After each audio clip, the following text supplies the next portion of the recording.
সবসময় খাই খাই ভাব, মিষ্টি বা চকলেট দেখলে নিজের লোভ সামলাতে পারেন না, কিভাবে নিয়ন্ত্রণ করবেন নিজেরই অভ্যাস? জেনে নিন সেই নিয়মগুলি, নয়তো পড়তে হতে পারে ভয়ানক শারীরিক জটিলতায়। বেঁচে থাকার জন্য শরীরে খাবার দেওয়ার প্রয়োজন, আর সুস্থভাবে বাঁচতে দরকার পুষ্টিকর এবং পরিমিত খাবার খাওয়া। কিন্তু এমন অনেকেই আছেন যাদের পেট ভরা থাকলেও খাই খাই ভাব যায় না। মূলত যারা খাওয়ার ব্যাপারে বেশি সচেতন, খাদ্য রসিক কিংবা ডায়েট করেন বা কোনো কিছু খাওয়া বারণ, তাদের ক্ষেত্রে এই সমস্যা বেশি হয়। চিকিৎসকদের মতে বেশিরভাগ ক্ষেত্রে দিনে 1000 ক্যালোরির কম খেলে এই সমস্যা দেখা দেয়। এজন্য দরকার নির্দিষ্ট কিছু নিয়ম মেনে চলা, যা এই খাই খাই ভাব বা ফুড ক্রেভিং নিয়ন্ত্রণে রাখবে। কি সেই নিয়মগুলি জেনে নিন। অনেক সময় মস্তিষ্ক বুঝতে পারে না যে খিদে পেয়েছে কিনা, কিন্তু যখনই নিজেকে ক্ষুধার্ত বলে মনে হবে 1 গ্লাস জল খেয়ে নিন, এতে খিদে কমে যাবে। এর কিছুক্ষণ পর খাবার খাওয়া শুরু করুন, এতে খাবার খাওয়া কম হবে। সাধারণত দৈনন্দিন জীবনে কোনো চাপের মধ্যে থাকলে চকলেট অথবা মিষ্টি জাতীয় খাবারের প্রতি আসক্তি তৈরি হয়, যা নিয়ন্ত্রণ করা অত্যন্ত জরুরি। তাই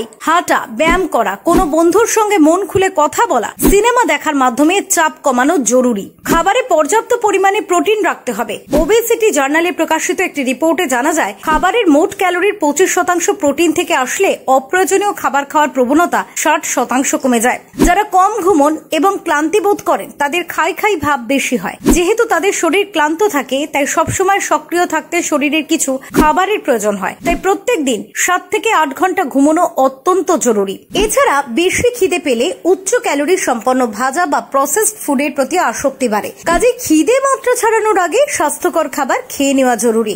সবচেয়ে ভালো হয় কখন কি খাবেন তার মোটামুটি একটা প্ল্যান সবসময় রেডি করে রাখলে। Bureau report, talk to time.